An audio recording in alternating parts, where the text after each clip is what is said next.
Whoa. This feels a little the same, but yet at the same token a little bit new. Why do you say that? We're live, Totally. but I mean, we kind of changed it up a little bit. I think that this is going to be our first ever episode where we're going to switch up the little things. So, are you ready, Jolene? I'm ready. All right. Well, what's good, everybody? My name is Mark Monroe, accompanied by my wonderful co-host, co-producer, co-creator, good friend, coming all the way from galactic places, also rocking the wonderful locks with the wonderful stripes and dots on the top of her head. Ladies and gentlemen, I give it up to the wonderful jolyngc in the place to be. What does it, cousins? How you doing, Mark? I am good. I am so good. So I'm excited for today. And this, y'all, is called That's What's Up. So on Tuesdays and Thursdays, we will typically have a live show for your typical come up, which we hope that you love those things. But then... Is it typical though, Mark? It's not really typical. I think it's more so the standard. The standard of all things. Investing and marketplace and all that other good stuff. I mean, you've seen others and they may be great, but at the same token, we are the Come Up series, aka your Come Up. But today, Jolene, we are doing something different, and it's called That's What's Up. And in That's What's Up, we talk about all things entrepreneurship. So don't go anywhere, because at the same token, we're going to talk about a little bit of market stuff, because you never know. Some folks some guests, you never know what they may be doing. They may be entrepreneurs, but they can rock and get down with the get down when it comes to these markets as well.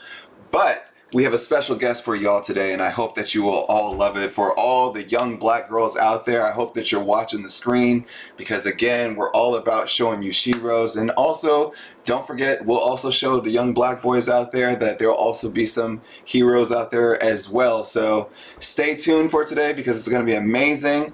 And on top of that, let's get some things out of the way. So if you haven't subscribed yet, hit that button down below. just right down there. Just click it. Doesn't really cost them. It doesn't really, it doesn't cost you anything. No muscles need to be, strained or anything like that. Just click it. And on top of that, if you're feeling a little bit more gracious, go ahead and hit that button that's right to the left or to the right, whichever one it is on the platform that you're using. It's called the like button. Go ahead and hit that like button, so that way essentially we can get this movement out to many other folks that are around the world, because that's the focus here. So essentially, once you've done that, that's the first one. Then the next one that you're going to do is hit that bell, so you can be a part of the notification squad, aka the Cool Kids Club. So, and the Cool Kids Club is like, we actually have a new honorary person today, Jolene. It's not Reggie. It's not Kwame. Okay. Ooh, Shout out to none other than D. That's it. D. What up, D? How you doing? So, shout outs to you, because you were the first one in the chat, so we salute you.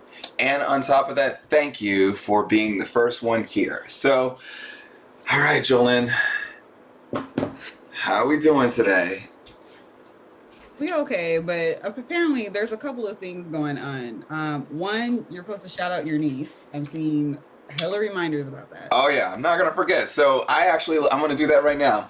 Shout outs to my little niece Sophie for the wonderful bracelet. She did a wonderful thing to honor my my late great aunt Angela Haynes. She gave me a bracelet with the word Angela on it. So Sophie, I love you. Thank you. Shout outs to JoJo as well, and their parents Marta and Tunde. Love y'all. And on top of that, shout out to my niece Malaya, because she wants to be an entrepreneur. So I feel like this is very fitting. So nice. Malaya, if you're watching this video also, Uncle loves you as well, along with the rest of y'all. And this episode is for y'all. And then one other thing. So funny thing about this new show title called That's What's Up. One of my friends, who shall remain nameless, whenever you say something, she don't do this anymore, but back in the day, you could be talking about the most amazing news, and I promise you, she'd be like, that's what's up. And it got to the point where my other good friend, who shall remain nameless, we would do this thing where someone would say something and we would just whisper it like that, because it felt like that's what she was doing, like just saying it like in a very small whisper, even though it could be like really, really big news. It's like, how do you contain yourself? So anyway, when y'all say that's what's up, shout it. Don't be shy about it. Yeah, go ahead and type that in all caps. That's what's up. So yeah, and share right now. Take the moment to share this right now, because we got to get it out to the people. We definitely have got to. If you can, just go ahead and share it. It doesn't take that much. Just hit the share button and then post. I think that's how it mostly goes. But I mean, some platforms are a little bit different. But Jolynn, while they're doing that, let's talk about these markets just for a quick second. Like, what happened today? Yo. Oh, it's like that. Okay. Cousins. Come on. What? Someone was saying my mic was low. No, your mic is just fine. Like my normal. Maybe it's that person's mic. Turn up your volume. Anyway, so we got the Dow coming in at negative 546.80 points, y'all. Like, what? And then we have the S&P 500 coming in at negative 51.92 points. The NASDAQ was down by 63.86 points. And the VIX came down a little bit to 22.46. We got the 10-year Treasury now coming in a little bit lower than what it was on Tuesday. It's at 1.503%. Oh my gosh, they're going crazy in the chat. All right, and then we got sector performance. As you know, there are 11 sectors, and we track the top 3 and the bottom 3 to see what that rotation is looking like. And if you've been following, you can clearly see the rotation. We have communication services, tech, and utilities occupying the top 3 spots for today. And then we have financials, consumer staples, and industrials holding down the bottom spots. Now, you know, we like to talk about our come up picks, and you can find all of those on our Instagram page at that come up series. And we have C-Web, Roku, and Snap in the top 3, and the bottom 3, Lucid, Eat, and Restoration Hardware. So Lucid had been occupying at least one of the top 3s for a minute. And what's interesting is that, you know, the stock itself is not that expensive. It's less than $30. So Correct. When it can move up like $1, like that's a big deal for that stock. So the percentage will be high, so it'll be at the top of the list. So there's a whole bunch of things to say about these, what's going on in this market with like supply chain issues. There was an article on the Atlantic that was talking about how people really don't understand what the supply chain issues are really all about, or even understand supply chains. So I thought that was interesting. And then we're looking at all these comments, hilarious. And then we have, we have things with the Senate going on, waiting to the 11th hour to approve of things like Brinkmanship at its best. Theater. Yeah, we don't need the political theater though. Like, it impacts the markets. And at this point, y'all are playing with my portfolio. Like, calm down. You got me and SMH, in a fist fight. Like, what? Had to put SMH on the couch. But, we're going to get back. Me and Stockbed, we be going through it. So we be going through it. Sometimes that's love. Mark, yeah. So we do. I just want you to know we do have some questions as well. We have a few questions. So okay. So should we answer those first, or before we get into the thick of it? Oh, we ready to get it going? Yeah, let's get it going. All right. So, y'all, without further ado, our guest today, oh my goodness, where do we even begin? You may have seen her in an article, maybe written in Forbes. She's a Harvard graduate. She's also a 3-time serial entrepreneur, and one of her most recent companies is called Party Dash, which I'm probably sure that we're going to get into it. But, I mean, it's kind of interesting how we got connected, and also kind of like realizing the 6 degrees of separation. It's very, very interesting how that all works out. But shout outs to this person for just like literally making the time in their schedule to come and sit down and talk with each and every single one of us and share her story, her journey, some of the challenges, and on top of that, the victories. Give it up for none other than Miss Tabitha Salomon. Tabitha. Hey. Hey.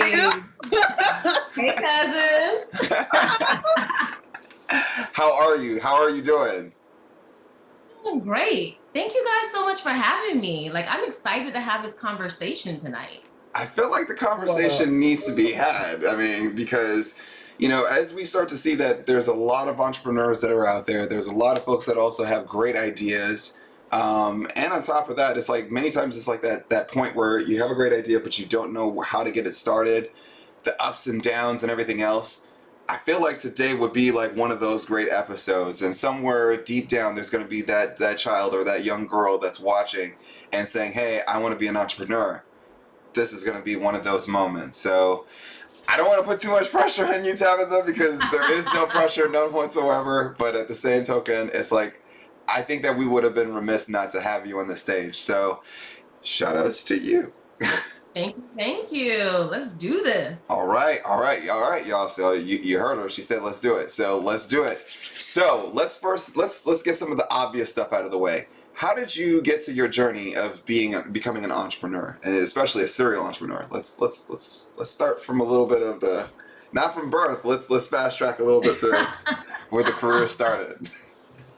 You know what? My entrepreneurial journey started at 9 years old. I was a safety patrol. Any safety patrols out there, drop in the comments. And I grew up in the South, and the safety patrols got to go to Washington, D.C. It was like this big trip. And I grew up in the hood, very humble beginnings. So when they told us that it was $500 price ticket to go on this trip, it seemed like it wasn't going to happen. And so I came up with this master plan where I was going to go to Sam's Clubs. You guys might have Costco where you're from. So Yep. go to Sam's Club. I was going to buy some candy and I was going to flip it. I was going to flip the candy. I was going to sell candy bars until I made enough money to go on this trip. And then I came up with this idea to also add honey drippers. I don't know if you know what a honey dripper is? Not in this context. So again, if you're from the South, you know what a honey dripper is. It's a sweet Kool-Aid type of dessert that's frozen with fruit in it. Mm. And my mom taught me this recipe to make honey drippers. So I started selling it, but then nobody came. And I was like, I bought all this, I used my Christmas money, and nobody came. And so, I decided, me and my sister, to print out flyers. We put in all the cars in the neighborhood, every apartment building, every door in the neighborhood, to everyone who walked by. Then people started knocking on the door. Mm-hmm. And people started buying, and people started tasting our delicious honey drippers. And then we started having lines around the block for this. And something that I thought was going to take a full year to be able to make enough money to flip to do this, safety patrol DC trip took a couple of months. And honestly, it was at 9 years old where that seed was planted. Like, you can buy something, flip it at a higher price, make money, and then use that profit to achieve whatever life goal it is that you have, right? So in my entire life, I've always knew I want to be an entrepreneur, but I was always struggling to figure out what's going to be my big idea, right? Yeah. And I think a lot of people have that in them where they're like, I want to start a business, but I have no idea what to start, how to come up with an idea, how to come up with the money. Like, all the practical questions could feel daunting. And so I did a couple of things. I started to do an audit of all the things that I thought were frustrating in my life, things that I thought was broken, things that I were doing workarounds around, because essentially that means that something was broken. Mm-hmm. I also started making an inventory of all the things that I was particularly good at. Like, what do people go to me for, or as a subject matter expert? And funny enough, it turns out I'm the friend who loves to host events. I'm the girlfriend who does the baby showers and the birthday parties. I love it. I love the joy of bringing people together. So my first venture as an adult was actually party supplies. So, we'll talk a little bit more about that, but it was just essentially doing this major audit, finding what was a problem and kind of trying to uncover how can I provide a unique solution for the marketplace. Nice. So then after 9 years old, and then doing honey drippers, and then essentially going to college, and then going to Harvard, and then let's fast track. So let's talk about some of the startups that you were able to founded, and then essentially, like, what was that journey like? So I know that let's talk about let's talk about Party Dash, because of course we want to remove some of the suspense. Let's not get caught up in ceremonies. So let's talk about it. Let's talk about each and every single one of these. For sure. So I was an employee at Google at the time.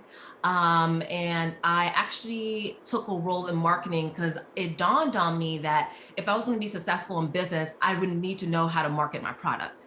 So I was like, let's go to one of the places where marketing is one of the meccas, is Google, right? Google Ads, etc. Yeah. So at night I would come home, I would literally Google how to start a business, and try to figure out things. And my first product was a Happy New Year banner. And this is going to sound very simple, but if you're taking notes, this is really important.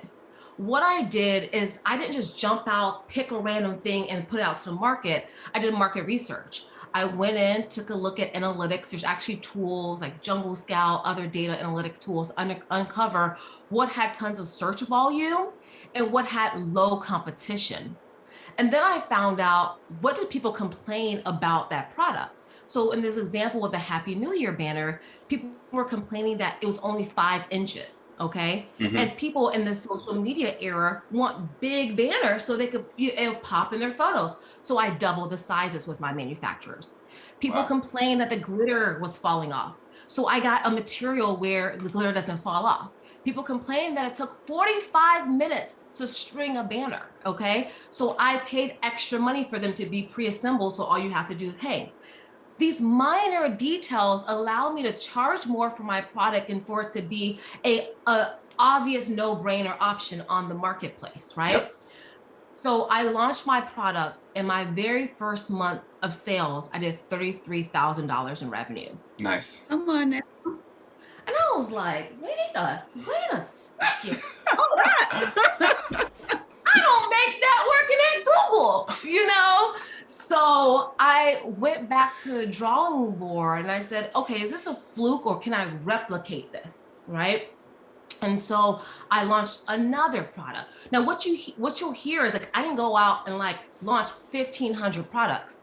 I launched one at a time and validated that there was appetite in the market for this product. Yep. When that was proven, I would scale. Then I would introduce another product and I would scale. So I did that for a number of products. I kept ranking #1 on Amazon, 1 bestseller award, etc. But then I started running into major challenges. So what would happen is my product would be killing on Amazon, and then an overseas counterfeiter would see that, replicate my product and undercut my cost. So then it would be a race to the bottom for profits. Yep. So I realized, okay, this business model doesn't work. I'm going to have to pivot. Okay. So I'm gonna have to figure out a different solution to allow me to have a competitive advantage in the marketplace, but continue to reign in this particular category. And that's where I evolved into Party Dash. So the insight there was, customers are often visiting 3 to 5 different stores to piecemeal all the party supplies and decorations for one event. And it takes a ton of time. When you walk into a specialty retailer like Party City, it's often chaotic and overwhelming, and no one was thinking about sustainability in this category. So I decided, you know what? I'm gonna do what I did the first time. Solve all the problems that I know that our customers care about, and essentially position ourselves as a no-brainer option.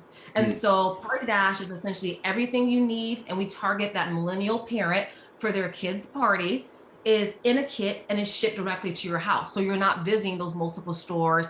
And we also plant a tree for every party box that's purchased. So that you're offsetting, with your purchase, doing good for the planet. And so for that venture, I decided I was going to raise venture capital because I wanted to build a big, massive, disruptive business. So let's talk about that though, because talk about it. It's a lot of folks, before we go into that next part, because a lot of folks think that they've got to raise venture capital for every single business. So I have this idea, it needs venture capital or it needs all these different investors. Now, if I'm correct, 2 of the businesses that you started, you bootstrapped. 1 of the businesses, you raised venture capital. So what was that process like in like mindset, what was the mindset like that says, oh, okay, hey, I think I'm gonna definitely need to raise venture capital here versus the other ones?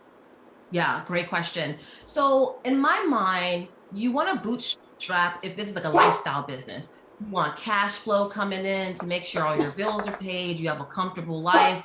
You want to have control over your business. You want to have control over who you hire. You want to have control over how fast you grow. When you decide to raise venture capital, it allows you to like make big, bold moves because you now have money in the bank to hire more people, to move fast, but you're often giving up equity of your company. So you don't own the whole thing anymore. And you're also giving up some control.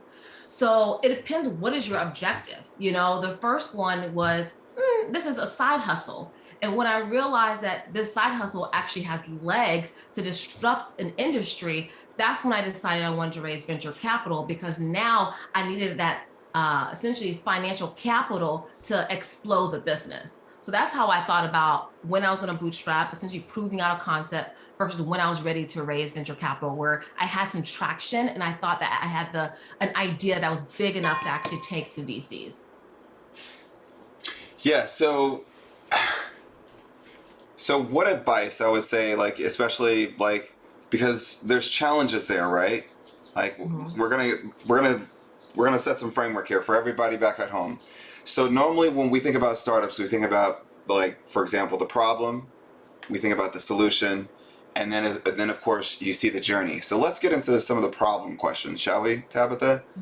Let's do All right. it. So for entrepreneurs, what do you see are some of the challenges that either compel them to not start or give up? Okay. So I think the biggest reason why people just don't go in or don't even start is this fear of failure. They're afraid that, you know, they're going to publicly announce that they've started this thing, that they've put money in it, they're putting their time and energy, and it fails. And there's a sense of embarrassment for a lot of people for starting something and it not taking off the way that they want to. I think too, a lot of people just have lack of exposure, especially of seeing Black and brown people who built big and successful businesses. So in their mind, entrepreneurship is for a different prototype. It's not for them, right? When indeed, I think that Black and brown people make the best entrepreneurs on this planet, because we are the most resilient, tenacious people on this planet, right? Facts. You know, and I think the other thing is people just feel like they don't have an idea worth going all in on, right? I hear all the time, you know, like, I want to be an entrepreneur, but I don't have an idea, you know, and that's why I started this conversation off by sharing my personal journey on how I kind of stumbled into my idea by essentially doing those audits on a regular basis until I felt like I had an aha moment. But I think those are the primary reasons why people just don't start. They're afraid of failure, they haven't seen a model of success, or they just don't know where to start. I have a question for you, Tabitha. Here, you know, the Come Up Cousins, we're all very communal, so to speak. A lot of us, you know, will study together and we'll do these things together when it comes to the market. So my question for you is, during all this time when you were, you know, coming up and you had all these ideas, who were the people that were like mentors for you, or served as like a sounding board to like really encourage you in those times when maybe things just weren't, you know, as sweet as you would like them to be? There are different clusters of people. So there's like your immediate friends and family who, you know, you could take the mask off and be vulnerable, let them in on when like things are like hitting the fan, right? When things are falling apart, where you feel like giving up. And then there's that next layer of people for me, where it's like a group of female founders. I went to business school with 4 other entrepreneurs. One's from Korea, one's from India, one's from Ghana, and myself. And we meet once a week to essentially talk about roses and thorns. So essentially things that are going well in our business and things that aren't going so well and where we could use some help. And then the third layer was actually professional help. So for me, what I realized is having a business coach was going to be critical for my success, because building a business is like climbing Mount Everest, but with a blindfold and walking backwards. It is hard. it is very, very hard. So if you can have someone along the journey with you who's done what you're trying to do, it really does help alleviate some of the stress by having that blueprint and guidance and accountability along the way. So those are like my three like rings of people that I use to kind of like support me during this, you know, tumultuous, but also the most rewarding journey I've ever been on. And who are your mentors now? So right now, there's a gentleman, his name is TJ, Mentor Millionaire. He has an amazing channel on YouTube. He's a multi-millionaire himself. He's a serial entrepreneur, he's built multiple businesses. And so he's built a tech company, he's built consumer companies, he's built, you know, so many. And so like, he's incredible. And like, I just admire him, and I just feel honored sometimes that like, you know, he takes the time to kind of answer the phone when I need him, give me help. But a lot of these relationships started from just being in a room. So going to the conferences, you know, going to the meetups, reaching out and telling people you're starting this thing. Do you have anyone in your network who I should be following on these social media channels, or I should be connect with? But it's about really putting yourself out there. You know, I think a lot of people are like just afraid to put themselves out there for fear of rejection or whatever the case might be. And I just want to say that like putting yourself out there is the only way that like the universe can transpire to help you. You know, you have to be willing to be vulnerable so people know that you need help or they can help you. So I guess the thing is, like, you know, especially as we go through this process as entrepreneurs, is that I think that everybody knows it's like, you know where your revenue can come from, but you don't know if it's coming tomorrow. So what are some of the common misconceptions that you have learned or witnessed during your entrepreneurial journey? Okay, so the first one that I see time and time again is this idea of, if I build it, they will come. And True. the reality is, if you build it, they will not come unless you market the crap out of it. Correct. Right? And so, you know, I think it's really critical for people to know that, like, to build a successful business, sales and marketing is critical, right? Like, so often I see people with great ideas, great products, great services, and they spend all this time, money, energy, resources to build it, and they have no idea how to get the word out about it, how to get in front of their ideal customer, how to create a compelling message to get people excited about it, and to ultimately convert them to paying customers. So that's like critical, like into running a business, because a business is not a business unless you're making money. Otherwise, it's a hobby. It's a hobby or a passion. Tell us about the things that, you know, most people don't know. You know what I mean? Like, as far as, I don't know, when you're talking about this whole startup life, like, what are some of like the things that would maybe block you, or like to your startup business, especially just in the sense of putting yourself, like getting out of your own way? Like, what are some of those things that you did personally that allowed you to get out of your own way? So when you say get out of my own way, do you mind clarifying? Is it like about, can you clarify like what you mean when you say getting out of my own way? Yeah. So, you know, there could be doubt. There could be all types of reasons why you might be, you know, hesitant. And so, like, what are the things that you did to get out of your own way? Like, you know that you can do it, but it's like, okay. Such a good question. Absolutely. So I have since become a business coach. So I'm not just speaking for me, but I'm also speaking from experience in coaching clients. Imposter syndrome is a real thing, right? Like, when you're starting a business, you've never done it before.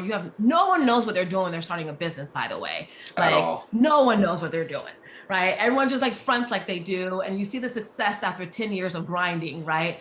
But like, you see all the success that people are posting everywhere, and you start to doubt, like, man, I've been at this for a year. I've been at this for 2 years. You know, and I'm not seeing consistent X amount of dollars coming every month. Like, what am I doing wrong? What's wrong with me? There's nothing wrong with you. There's absolutely nothing wrong with you. Imposter syndrome happens when you're leveling up. Yep. Right?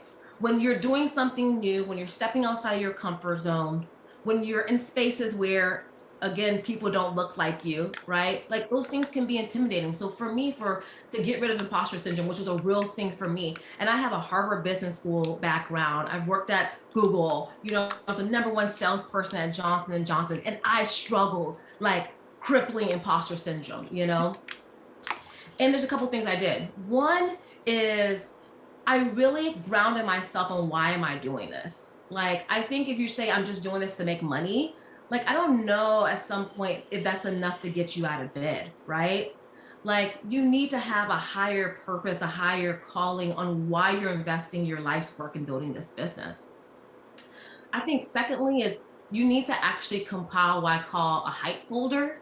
So when people send you an email, let's say you do hair, and people are like, girl, you did that. Put that in your hype folder. When somebody leaves you a 5-star review somewhere, put that in your hype folder. Like do it. And compile that, because valleys will come. I guarantee you they will come. And when they come, you have kind of that inspiration file to remind yourself that you are the ish, And I think the third thing is just remembering like everyone starts at zero. Everyone starts with $0 for their business. Yes. 0 followers, 0 customers, everyone. Yep. Apple started with $0, like everyone starts 0. So like people respect the fact that you have the gusto to start something and create something out of nothing, win or lose, people respect the fact that you like went after it and you tried. And I think you just have to remind yourself of those things. So those are some of the things I did to kind of like suppress imposter syndrome. And I just quiet all the negative noise and would amplify the positive voices. And that goes back to what you were saying about earlier, Jolynn, like who you're surrounding yourself with. So like me having, a group of female founders that I could talk to on a weekly basis and for us to hype each other up, for me to have a business coach to tell me that I'm on the right path, for me to have close friends and family that I can confide in. All those things are critical along the journey because you cannot do this thing alone. That's correct. So let's go into the solution, and because we just went out of the section called the problem, so let's talk about the solution. So as a serial entrepreneur, and I'm probably sure that everybody's asking this question in their mind. So let's just rip the Band-Aid off. How is wealth built? Okay. So there's a couple of different ways. We'll talk about the way if you are bootstrapping versus the way if you've raised venture capital. Sure. So if you bootstrap, right, this is the part we're talking about earlier, you now have control over that business. So that means you also have control of how much you get paid. Correct. From that business. So let's say that your business is making $2 million a year. You can decide that you're going to pay yourself 50% of that because your margins are that high in that particular industry and take home $1 million. You cannot do that in a VC-backed company. Like that would not be allowed. So a bootstrap business, you have control over, essentially, you can impact how much revenue is coming in, but you can definitely dictate how much you get paid. And then you also get a ton of tax deductions. Like it's insane. It's one of those things where like the rich all know all these loopholes and tax cuts and deductions. And so, you go on a business trip to Hawaii and it is now it's a it's not an expense. Right. It is now a business expense, right? Like, so all these things start to happen when you're building a business. Your car that you're driving around in, you put a sign on it that is now an expense for your business. Like a portion of your house that is now an office. I think they might have changed that law. 200 square feet. That's 200 square feet. So, like all these tax breaks that you're now getting that you can't get as an employee, right? So my whole thing is I tell all my friends and family, like, even if it's a side hustle, start something because these tax deductions are real, right? Like they are real. So that's the path. Like if you decide to bootstrap, you're paying yourself, you're leveraging the tax deductions and your path to building wealth. The second way is if you raise venture capital. So here, the premise is you're trying to build a massive business. You're trying to build a company that's worth $1 billion or more, is like the objective here. So you're not going to own 100% of that company. You might at the end only own like 10, 15, 20% of that company. But 10% of $1 billion company is $100 million. Would you rather have a piece of a grape or would you rather have a whole grape or a piece of a watermelon? That is really the thought process behind venture capital, VC-backed companies, is you're not getting paid up front the big bucks like with your bootstrap if you're building a multi-million-dollar business, but the cash payout on the end can be very massive, right? And so what that looks like is usually a multiple of your profit or revenue, depends on who, the terms here. But if it's a consumer company, it's often like a 3 to 5x multiple of your profit. And if it's a tech company, it's closer, and these valuations are crazy nowadays, but it's closer to like 15 to 20%. Correct. So 15 to 20x. So like, this is crazy, right? So those are the two paths on building wealth, but like that is life-changing type of money, like that is walkaway money where you don't ever have to go to a job ever again, if you have one of these particular exits from building a successful business. Correct. So speaking of which, like let's get into it, because we always hear the ABCs of selling. And I think that you have a different methodology when it comes to, ABCs of selling. Like, I think it's like, for others, it's always be what? Always be closing. But in reality, so, we know that there's a ton of businesses that are out there where it's just like always be closing on deals. But how do you see it, Tabitha? Yeah, I've completely flipped that on its head. I've created this framework that I call the ABC of selling, but it stands for attract, build trust, and convert. Mm-hmm. That's really what you need to do to make money in the game, right? So you need to attract. Run that back. Hold up. See, now I know what that feels like. Now I know what that feels like on the come up series. Pawn the replay. All right. What is that again? ABCs of selling stands for attract. So attracting your ideal client. B is for building trust with that ideal client. And C is converting them. So that's the ABCs, right? Like you're essentially leading someone through a journey to become a customer with you. The first time someone hears about your product, your service, your brand, they're not going to buy.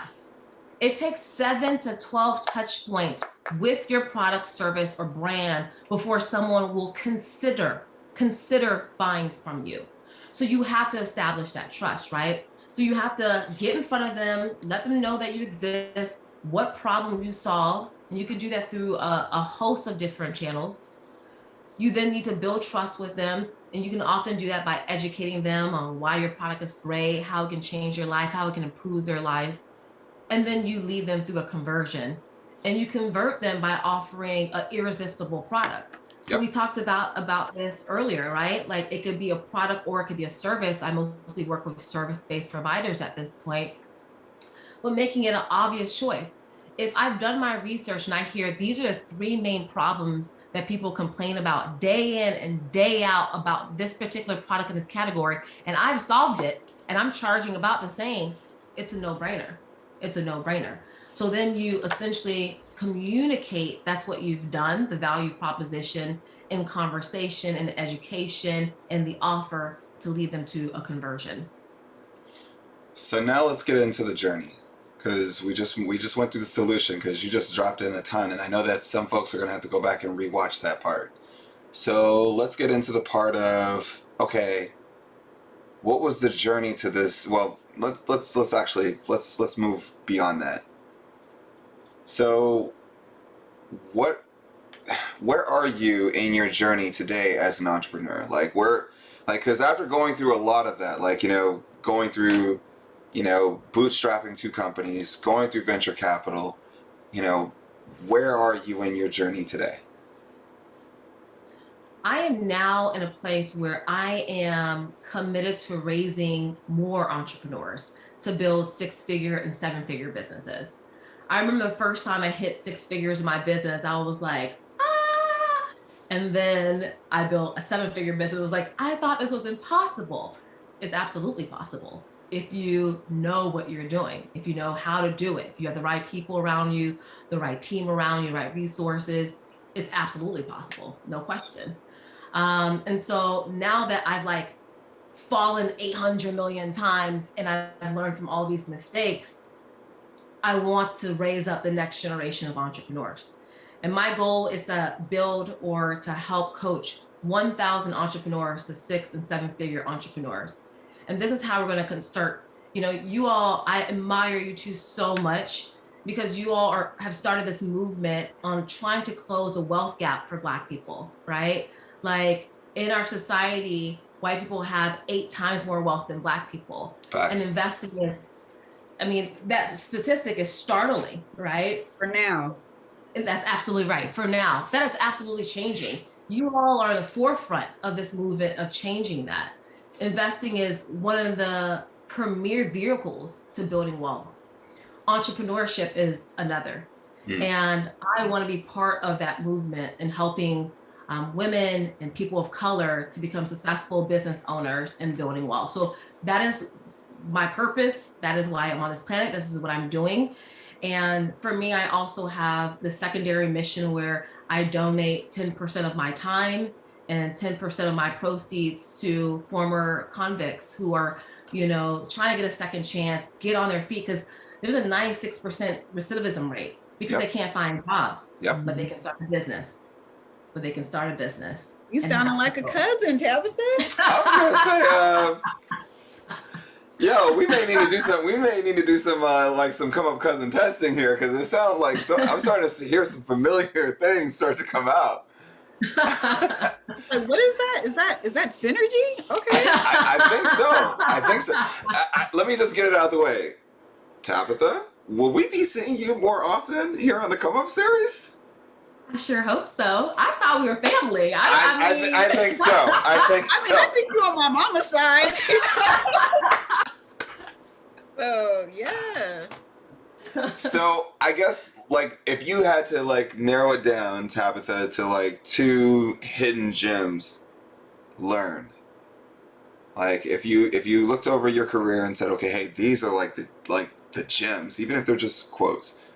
Like what would you say those 2 gems are? The first one is it's all about the people. So when you're building out your team, it is better to have a C idea and have A people around you than an A idea and C people around you. Because I guarantee you, if you have a C idea with A people around you, you will win every time.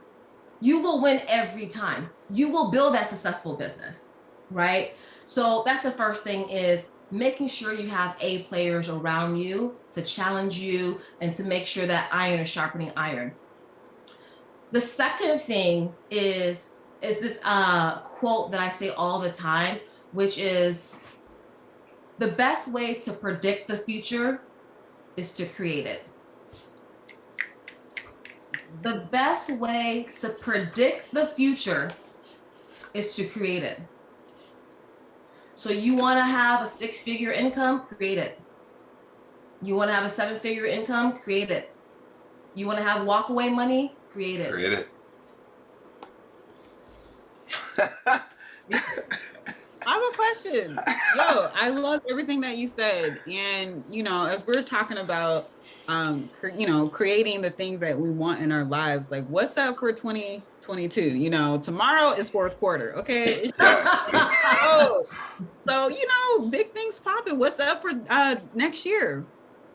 Man, it's so many things happening right now, Jolynn. So one of my companies, Dash Camp, just won Fast Company's Innovation Design Award for 2021. Hey. That was just announced this week. I'm like, what? That's amazing.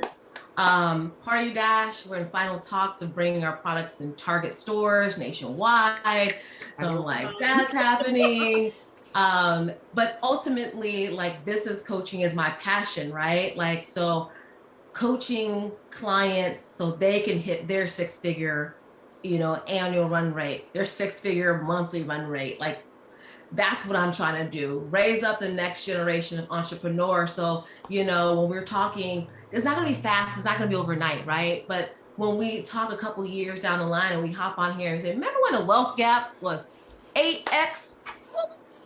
Remember, girl, can you believe that was a time when that was the case? Like, I can't wait for us to be able to hop on, a come up series talk. And when we say, man, that was crazy, I'm so glad that no longer exists. Yo, when we're all like, dang, Black is synonymous with billionaire, okay, and beyond. Let's talk about it. Not that far away, Speaking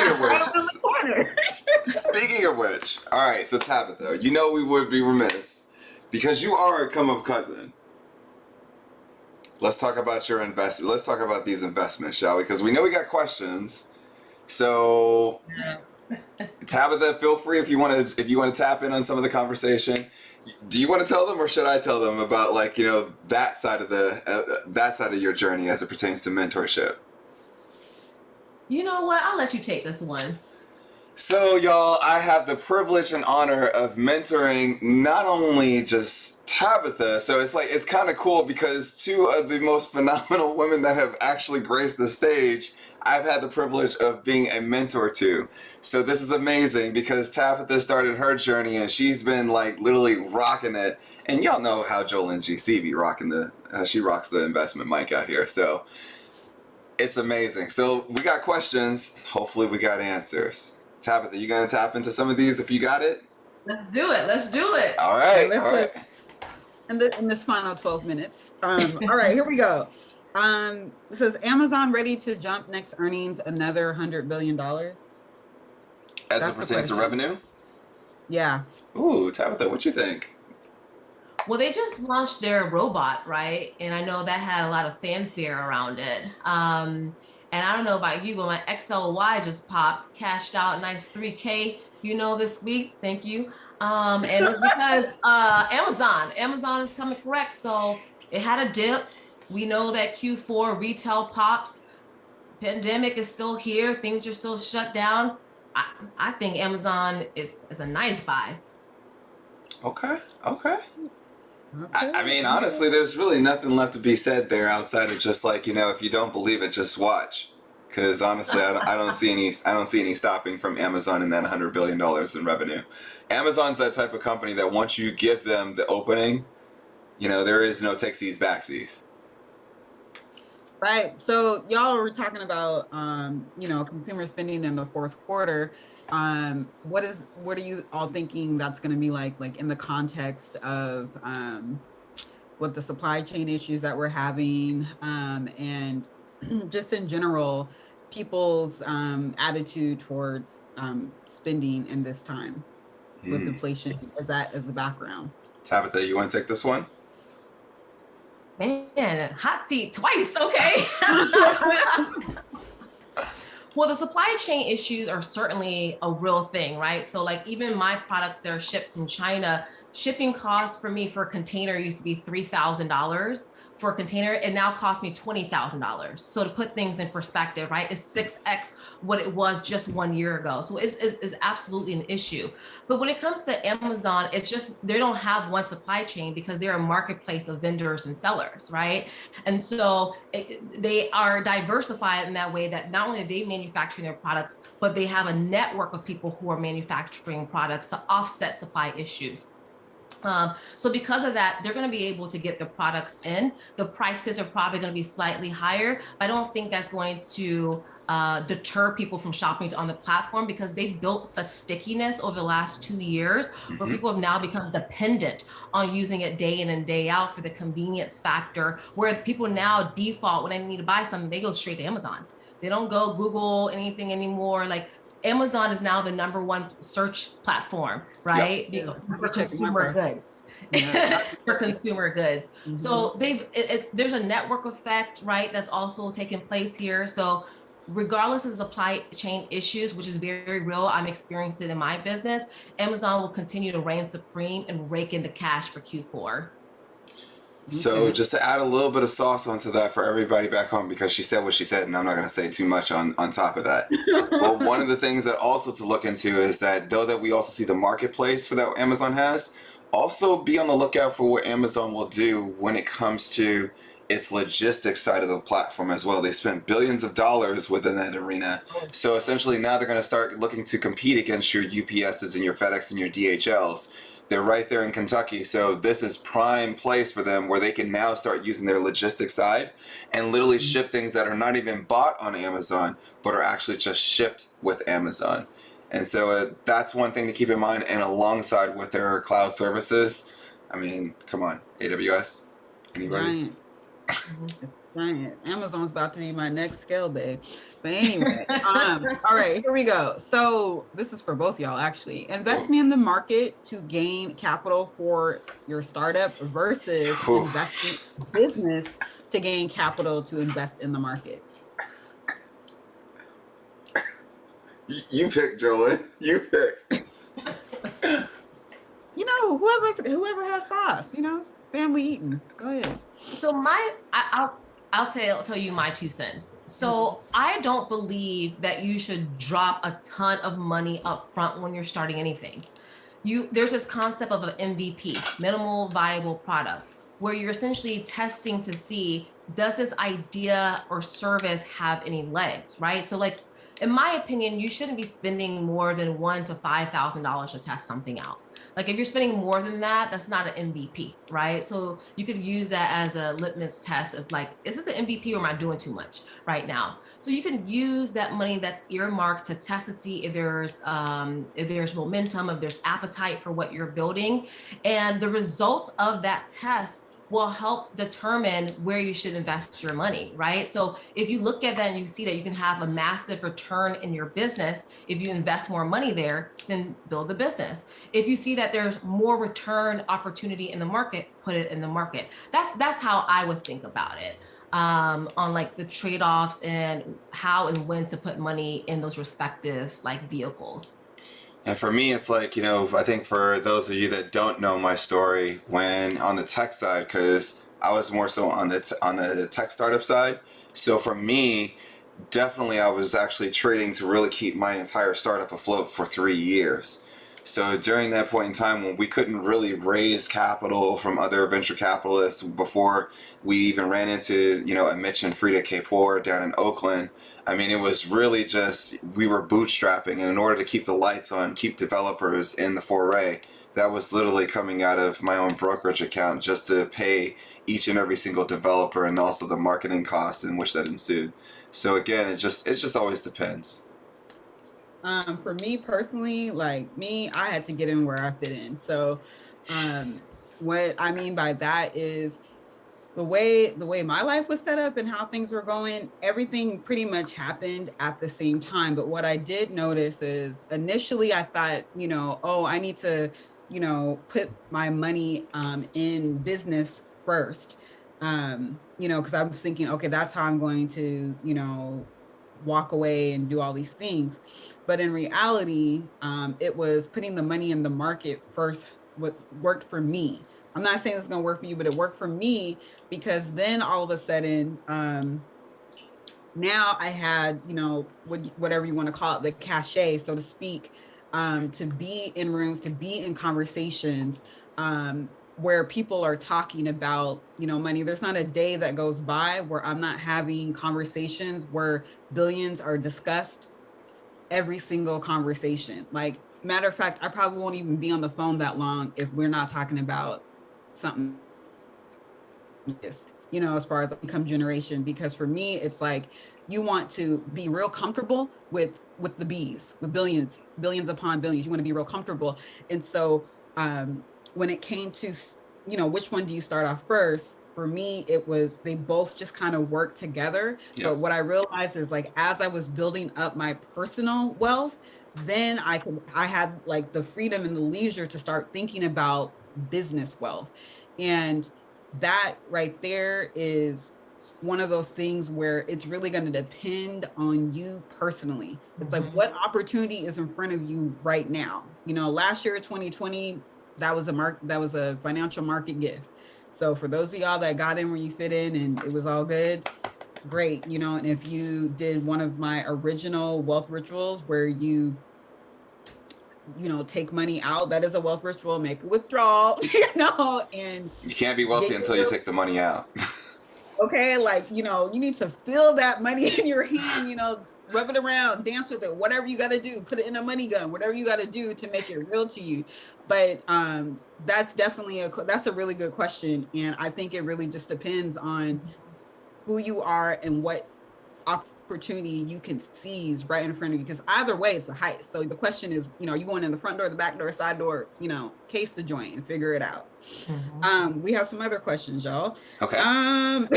Should we put bear suits on now, or are we about to rally back? What y'all think? You guys dressing up for Halloween or what?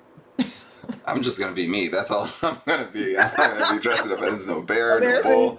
I am not gonna dress up as any animal. I'm gonna just be me, and honestly, just take what the market is willing to give me. And for me, it's like, I always look at it like this. And it's like we constantly see this, and part of that is thanks to what we hear on the media, which literally starts this sensationalism of fear, where it's like, oh, correction time, it's coming, and it's like we're consistently talking about it, and every single week there is an excuse for why is it that we see this pullback, and then lo and behold, for example, I guess the best visual for everybody today was, okay, the House and the Senate, they passed something to literally, okay, debt ceiling issue has been resolved. Market still tanked. Inflation, or the Treasury yield, dropped. We still tanked.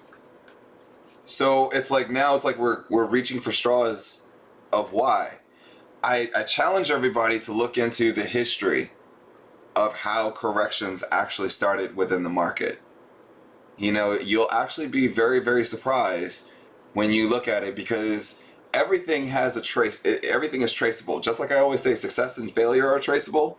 So are things as it pertains to what you see in the market. So for example, why is it that September and October have normally been choppy months, or have been months in which that they're typically known as garbage months in the stock market? There's a reason why. There's a very specific reason why. Could it be that essentially that money managers have taken money out of the market to pay for things that are actually out there in the world, like say, for example, back in the day, like agriculture, to pay for crops and those types of things, pay for those types of businesses with the profits? You never know. Something for homework for everybody, but for me, it's like I'm not putting on any bear suit, no bull suit. I'm just literally just going to be me and say that, okay, hey, that this is what my strategy is. I'm not going to get caught up into the circus of, hey, is it correction time and should we be fearful, or is the market going to crash and all that other stuff? I'll leave that to everybody else that wants to sell advertisement and everything, leave that to them. Well, Oh no, go ahead. The only thing I was going to add to that is what I've learned in my investing journey is that there's money to be made, whether it's a bull market or a bear market. That is correct. There's money to be made. So like my thought process is, regardless of what, like you said, whatever the market's giving you, there's opportunities to be taken. Yep. Now, this is the hour now. Uh-oh. So I know people are wondering where they can find you. There it is. The $1 million question. Absolutely. So the primary place where I send folks is to my website, tabithasalomon.com. So Solomon is spelled Salomon. Don't let your iPhone autocorrect it incorrectly. But you can also find me on Instagram at Tabitha_Salomon. And I also have a YouTube channel where essentially I'm sharing with people how they can build their businesses, especially focus on sales, marketing, and the mindset required to build that 6- and 7-figure business. Wait a minute. You're also on YouTube, right? Oh yeah, that's what I was just saying. She just got 1,000. But I was gonna say you just hit 1,000 subscribers. So run them up. Yes. That's right. Yeah, I'm out here kind of, what you say, like spill the tea. Yes, do it. Well, Tabitha, thank you so much, because I know that we've reached our Cinderella hour for this time, but don't worry, y'all. Tabitha is definitely going to be coming back, and don't worry, we will be dropping her information in the description box down below, so that way you can find her. And on top of that, I may even show up on Instagram for an IG Live after hours, so just to talk a little bit more about today's show. But know this, there's a lot more coming to the Come Up series, where we get to talk more about startups, entrepreneurship, and I think that honestly, you guys are going to get used to seeing more of Tabitha on the channel. So we look forward to seeing you more, Tabitha. But by the way, we come to that moment in time where we have to ask, which cousin are you?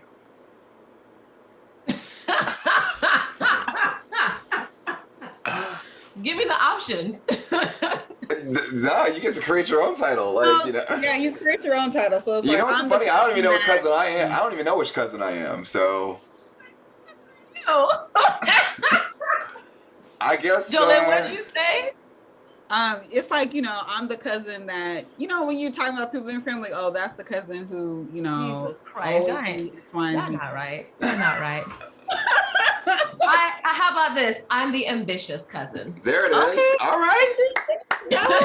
Cousin Tab, aka Cousin Ambitious. I guess I'm gonna mention exactly which cousin I am. You ready for it, Jolene? Yes, I'm ready. Yeah, which one are you? I'm Mark Monroe, and I'm the cousin. Hey. Oh, Lord have mercy. So people want to know, what's your channel again? Oh, it's Tabitha Salomon. So Tabitha, Tabitha, last name Salomon, Salomon. You can literally search it and I'll come up. There you go. So until next time, I am Mark Monroe. Thank you all for rocking with us. And this has been who? Who's our guest? Cousin who? This has been Tabitha Salomon, the ambitious cousin. Hey, and I'm jolyngc, in the place to be. And this has been not only a come up, but what is it, Jolene? That's what's up. We'll see y'all in the next one. Thank y'all for rocking with us. Be sure to like, subscribe, and also